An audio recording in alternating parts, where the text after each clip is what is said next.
ദൈവ തിരുനാമത്തിന് മഹത്വമുണ്ടാവട്ടെ. Bible reading പ്രോഗ്രാമിലേക്ക് ഏവർക്കും കർത്തൃനാമത്തിൽ സ്നേഹവന്ദനം അറിയിക്കുന്നു.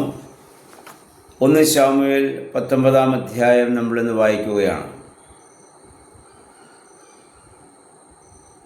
ശൗലിന് അവൻ്റെ ഉള്ളതാ ദൈവാത്മാവ് നഷ്ടപ്പെട്ട് ദുരാത്മാവിനാൽ നയിക്കപ്പെടുന്ന ഒരു കാലഘട്ടം. തന്നെ അധികം സേവനം ചെയ്ത് തന്നോട് ചേർന്ന് നിൽക്കുന്നതായ ദാവീദിനെ തന്നേക്കാൾ കൂടുതൽ അംഗീകാരം ജനങ്ങൾ നൽകുന്നുവെന്ന് കണ്ടപ്പോൾ അവനെ കൊന്നുകളയുവാനുള്ള ആഗ്രഹം, പൈശാചികമായ ചിന്ത ശൗലിൽ ശക്തമായിരിക്കുകയാണ്. അദ്ദേഹം തൻ്റെ മകൻ യോനാഥാനോടും ഭൃത്യന്മാരോടും പറയുന്നു, നിങ്ങൾ ദാവീദിനെ കൊന്നുകളയണം. ഈ വിവരമറിഞ്ഞ യോനാഥാൻ അദ്ദേഹം ദാവീദിനെ വളരെയേറെ സ്നേഹിക്കുന്നു. ദാവീദിലുള്ള ദൈവാത്മാവിനെക്കുറിച്ച് അദ്ദേഹം മനസ്സിലാക്കുന്നു. ദാവീദിൻ്റെ കഴിവിനെക്കുറിച്ച് അദ്ദേഹത്തിന് നല്ല വ്യക്തതയുമുണ്ട്. അദ്ദേഹം ദാവീദിനെ രക്ഷപ്പെടാനുള്ള മാർഗം പറഞ്ഞു കൊടുക്കുന്നു. നീ ഇവിടെ നിന്ന് ഓടി വയലിലേക്ക് പോവുക. അതിനുശേഷം അദ്ദേഹം തൻ്റെ പിതാവായ ശൗലിനെ അവിടെ ഉപദേശിക്കുന്നുണ്ട്. ദാവീദ് എന്ത് തെറ്റാണ് നമ്മളോട് ചെയ്തത്? അദ്ദേഹം മുഖാന്തരം നമുക്ക് നന്മയും അനുഗ്രഹവും മാത്രമേ ഉണ്ടായിട്ടുള്ളൂ.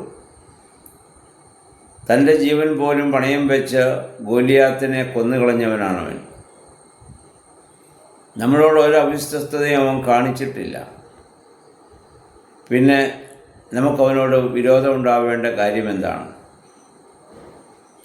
ഇവിടെ നമ്മൾ കാണുന്നു, അപ്പനെ മകൻ ഉപദേശിക്കേണ്ടതായ ഒരു സാഹചര്യം. കാരണം അപ്പനിൽ ദുരാത്മാവ് പ്രവേശിച്ചിരിക്കുന്നു. അതിന് പ്രധാന കാരണം അസൂയയാണ്. തന്നേക്കാൾ കൂടുതൽ അംഗീകാരം തൻ്റെ ഒരു ഭൃത്യനെ പോലെ തൻ്റെ കൊട്ടാരത്തിലായിരിക്കുന്ന ദാവീദിന് ലഭിക്കുന്നു എന്നുള്ളതാണ് അദ്ദേഹത്തെ കൂടുതൽ അസ്വസ്ഥനാക്കുന്നത്. അസൂയ എന്ന വികാരം വളരെയേറെ പൈശാചികമാണ്. അതാണ് ഈ ലോകത്തിൽ ഏറ്റവും കൂടുതൽ മനുഷ്യനെ ശത്രുക്കളാക്കുന്നത്. യോനാഥാൻ ദൈവാത്മാവുള്ളൊരു മനുഷ്യനെ പോലെ, വിവേകമുള്ള മനുഷ്യനെ പോലെ ഇവിടെ പ്രവർത്തിക്കുന്നതായി നമ്മൾ കാണുന്നുണ്ട്. അതുകൊണ്ട് തൻ്റെ പിതാവിനെ അദ്ദേഹം ഇവിടെ ഉപദേശിക്കുന്നതായി നമ്മൾ കാണുന്നു. അദ്ദേഹത്തോട് ചോദിച്ചു, നിഷ്കളങ്ക രക്തം ചൊരിഞ്ഞ പാവം എന്തിനാണ് നമ്മുടെ തലമേൽ നമ്മൾ വയ്ക്കുന്നത്? ഇപ്പോൾ യോനാഥാൻ്റെ ഉപദേശത്താൽ ഇനി ദാവീദിനെ കൊല്ലുകയില്ല എന്ന് ശൗൽ കർത്താവിൻ്റെ നാമത്തിൽ ഇവിടെ ശപഥം ചെയ്യുന്നുണ്ട്. അതിൻ്റെ 6-ാം വാക്യത്തിൽ നമ്മൾ വായിക്കുമ്പോൾ,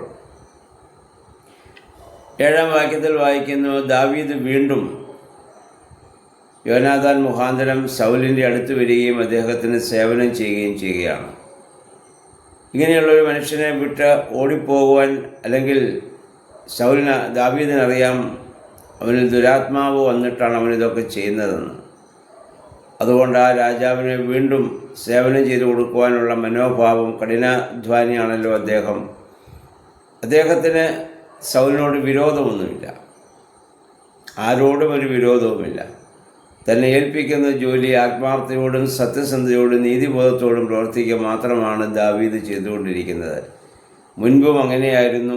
ഇപ്പോൾ ദൈവത്താൽ വിളിക്കപ്പെട്ട് കഴിഞ്ഞ് അഭിഷേകം ചെയ്യപ്പെട്ടതിന് ശേഷവും അദ്ദേഹം അങ്ങനെ തന്നെയാണ്. 9-ാം വാക്യം നമ്മൾ വായിക്കുമ്പോൾ, വീണ്ടും ദുരാത്മാവ് ശൗലിൻ്റെ മേൽ വരികയും ദാവീദിനെ കൊല്ലുവാൻ തക്കവണ്ണം അദ്ദേഹം ശ്രമിക്കുകയാണ്. വീണ വായിച്ചുകൊണ്ടിരിക്കുന്ന, കിന്നരം വായിച്ചുകൊണ്ടിരുന്ന, അഥവാ സങ്കീർത്തനം വായിച്ചുകൊണ്ടിരുന്ന ദാവീദിനെ കൊല്ലുവാൻ വീണ്ടും അദ്ദേഹം കുന്തം കൊണ്ട് കുത്തുകയും ദാവീദ് ഒഴിഞ്ഞു മാറിയതിനാൽ ഭിത്തി തുളച്ച് ആ കുന്തം പോവുകയും ചെയ്ത സംഭവം നമ്മൾ വായിക്കുന്നുണ്ട്. ഇതിപ്പോൾ 3-4 പ്രാവശ്യം നമ്മൾ കണ്ടു. ദാവീദിൻ്റെ എപ്പോഴുമുള്ള വിശ്രമ സമയത്തൊക്കെ അദ്ദേഹത്തിൻ്റെ ജോലി സങ്കീർത്തനങ്ങൾ പാടുകയാണ്, ദൈവത്തെ പാടി മഹത്വപ്പെടുത്തുകയാണ്. അതുകൊണ്ടാണ് ശൗലിന് അദ്ദേഹത്തിനെ ഒന്നും ചെയ്യാൻ പറ്റാത്തത്. എത്ര പ്രാവശ്യം ഇപ്പോൾ അദ്ദേഹത്തെ കൊല്ലുവാൻ വേണ്ടി ശൗൽ ഇപ്പോൾ ശ്രമിക്കുകയാണ്. അപ്പോഴൊക്കെ അത്ഭുതകരമായി ദൈവം അദ്ദേഹത്തെ സംരക്ഷിക്കുന്നുണ്ട്.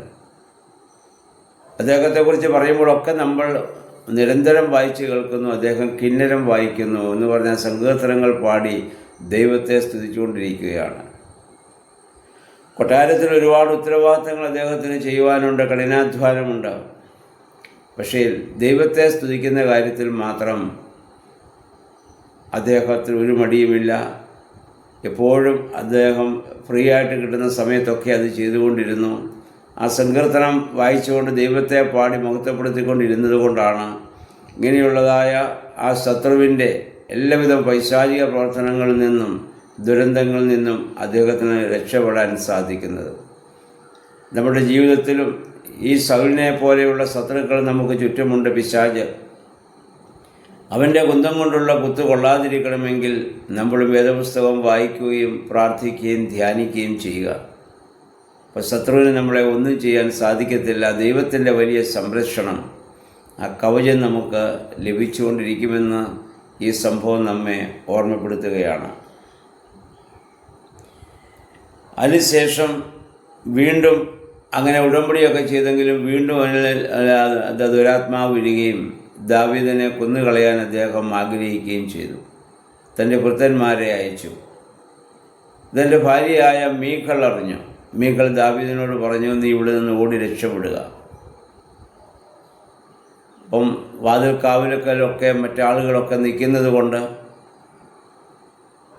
അവൾ ജനൽ വഴി ദാവീദിനെ അവിടെ നിന്ന് പുറത്തു വിട്ടു, രക്ഷിച്ചു എന്ന് നമ്മൾ വായിക്കുന്നുണ്ട്.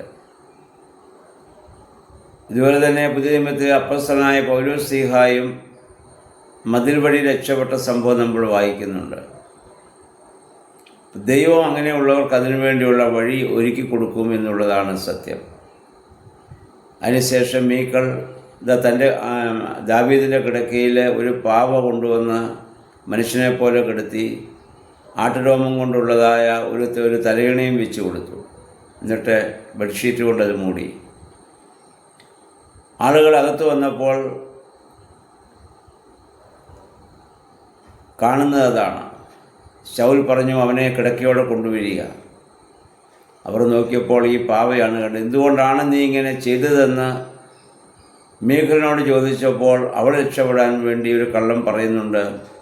ഞാൻ അവനെ രക്ഷപ്പെടുത്തിയില്ലെങ്കിൽ ദാവീദ് എന്നെ കൊല്ലുമെന്ന് പറഞ്ഞു, അതുകൊണ്ടാണ് ഞാൻ അവനങ്ങനെ ഒരു വഴി ഒരുക്കി കൊടുത്തത്. പൗളിലൂടെയും ദാവീദിനെ രക്ഷപ്പെടാനുള്ളൊരു മാർഗം സർവശക്തനായ ദൈവം അവിടെ തുറന്നു കൊടുക്കുന്നു. ഇവിടെ നമ്മൾ മനസ്സിലാക്കേണ്ടത് സകല വാതിലും അടയുന്നുവെന്ന് മനുഷ്യഹൃദയം വിചാരിക്കുന്നിടത്ത് അത്ഭുത വഴികളെ, വാതിലുകളെ തുറക്കുവാൻ സാധിക്കുന്നവൻ നമ്മുടെ കർത്താവാണ്. അത്ഭുത വഴി ദൈവം ദാവീദിന് വേണ്ടി ഇവിടെ തുറന്നു കൊടുക്കുന്ന നമ്മൾ കാണുന്നു. അതിനുശേഷം ദാവീദ് അവിടെ നിന്ന് ഓടിപ്പോകുന്നത് റാമയിൽ തന്നെ അഭിഷേകം ചെയ്ത ശമൂവേൽ പുരോഹിതൻ്റെ അടുത്താണ്. അവിടെ എത്തിയെന്നറിഞ്ഞതായ ശൗല് തൻ്റെ പടയാളികളെ വീണ്ടും അയക്കുന്നു അവനെ പിടിച്ചുകൊണ്ട് വരുവാൻ. അവിടെ ചെന്നപ്പോൾ 3 പ്രാവശ്യം അദ്ദേഹം പടയാളികളെ ഭൃത്യന്മാരെ അയക്കുന്നുണ്ട്. അവിടെ ചെന്നപ്പോഴൊക്കെ കാണുന്നത് ശമൂവേലും ദാവീദൊക്കെ പ്രവചിച്ചുകൊണ്ടിരിക്കുന്നതാണ്. അവൻ്റെ ഭൃത്യന്മാരും ഈ ഭൃത്യന്മാർ അവനെ പിടിക്കാൻ ചെന്നവരും നമ്മൾ വായിക്കുന്ന ദൈവാത്മാവ് അവരിൽ വന്നിട്ട് അവരും അവിടെ നിന്ന് പ്രവചിക്കുകയാണ്. അങ്ങനെ 3 പ്രാവശ്യം അദ്ദേഹം ഭൃത്യന്മാരെ അയക്കുന്നുണ്ട് ശൗൽ. അവരെല്ലാം ഇവിടെ പ്രവചിച്ചുകൊണ്ടിരിക്കുകയാണ്. അവരാർക്കും ദാവീദിനോട് ശത്രുത ഇവിടെ വരുമ്പോൾ തോന്നുന്നില്ല. അതാണ് ദൈവത്തിൻ്റെ അത്ഭുതകരമായ പ്രവർത്തനം. അവസാനം ഇവിടെ ശൗൽ തന്നെ നേരിട്ട് വരുന്നു. നമ്മൾ വായിക്കുന്നു അദ്ദേഹവും അവിടെ പ്രവചിക്കുന്നതായ ഒരു സാഹചര്യം. കാരണം ദാവീദിനെ സംരക്ഷിക്കുവാൻ ദൈവം ചെയ്യുന്നതായ സംരക്ഷണ പ്രവർത്തനങ്ങൾ എത്ര അത്ഭുതകരമാണെന്ന് നമുക്കിവിടെ മനസ്സിലാക്കാൻ സാധിക്കുന്നുണ്ടല്ലോ. പ്രിയമുള്ളവരെ, ദൈവാത്മാവിനാൽ അഭിഷേകം ചെയ്യപ്പെട്ടതായ ഒരു മനുഷ്യനെ ദൈവം എങ്ങനെയാണ് സംരക്ഷിക്കുന്നതെന്ന് ഇതിലൂടെ നമുക്ക് മനസ്സിലാക്കാൻ സാധിക്കുന്നുണ്ട്. ദാവീദിൻ്റെ സംഭവത്തിലൂടെ നമ്മൾ മനസ്സിലാക്കേണ്ടത് ദൈവം ഒരു മനുഷ്യനെക്കുറിച്ചൊരു പദ്ധതി ഉണ്ടെങ്കിൽ ആ പദ്ധതി പൂർത്തീകരിക്കുന്നത് വരെയും ആർക്കും അവനെ ഒന്നും ചെയ്യാൻ സാധിക്കില്ല. പൗലോസ്ലീഹായുടെ ജീവിതത്തിലും എത്രയോ പ്രാവശ്യം മരണത്തെ അദ്ദേഹം മുഖാമുഖം കണ്ടതാണ്. അവിടെ നിന്നൊക്കെ അത്ഭുതകരമായി അദ്ദേഹം രക്ഷപ്പെടുകയാണ്. അണലി അടിച്ചിട്ട് പോലും അദ്ദേഹം രക്ഷപ്പെട്ട സംഭവം നമുക്കറിയാം. കപ്പൽ ഛേദമുണ്ടായിട്ടും രക്ഷപ്പെട്ട സംഭവങ്ങൾ നമുക്കറിയാം. ദൈവത്തിന് അദ്ദേഹത്തെ കുറിച്ചൊരു പദ്ധതിയുണ്ട്. അതുവരെയും ദൈവം നമ്മളെ കാത്തു സംരക്ഷിക്കും. അപ്പോൾ ദൈവത്തിന് നമ്മളെക്കുറിച്ചൊക്കെ ഓരോ പദ്ധതിയുണ്ട്. ആ പദ്ധതിയുടെ കാലം വരെയും നമ്മൾ ഈ ഭൂമിയിൽ ജീവിച്ചിരിക്കും. പക്ഷേ ആ സമയത്ത് നമ്മൾ എത്രമാത്രം ആത്മാർത്ഥതയോടുകൂടി പ്രവർത്തിക്കണമെന്നുള്ളതാണ്. ദാവീദിനെ പോലെ സങ്കീർത്തനങ്ങൾ പാടിയും ദൈവത്തെ പാടി മഹത്വപ്പെടുത്തിയൊക്കെ നമ്മൾ ചെയ്യുമ്പോൾ, ദാവീദിനാണ് ഇവിടെ വാസ്തവത്തിൽ സൗലിനോട് വലിയ ശത്രുത ഉണ്ടാവേണ്ടതാണ്. ഒരിക്കലും അദ്ദേഹത്തിന് ആ ശത്രുത ഉണ്ടാവുന്നില്ല. കാരണം അദ്ദേഹം സങ്കീർത്തനങ്ങൾ പാടുന്നവനാണ്, പ്രാർത്ഥിക്കുന്നവനാണ്. നമുക്ക് മറ്റുള്ള വെറുപ്പും വിദ്വേഷവും പകയൊക്കെ മാറണമെങ്കിൽ, ആ ദൈവാത്മാവ് നമ്മിൽ വസിക്കണമെങ്കിൽ നിരന്തരം പ്രാർത്ഥിക്കുന്ന, വേദപുസ്തകം വായിക്കുന്ന, ധ്യാനിക്കുന്ന അനുഭവം നമുക്കുണ്ടാകണം. അതിനുവേണ്ടി നമുക്ക് ശ്രമിക്കാം. ദാവീദിൻ്റെയും സൗലിൻ്റെയും ജീവിതം നമ്മൾ കണ്ട് നമ്മുടെ ജീവിതത്തെ ദൈവസ്ഥലത്തിൽ ക്രമപ്പെടുത്തുവാൻ ദൈവമേ, പരിശുദ്ധാത്മാവെ ശക്തീകരിക്കണമെന്ന് പ്രാർത്ഥിക്കാം. ദൈവം അതിന് നമ്മെ സഹായിക്കുമാറാകട്ടെ.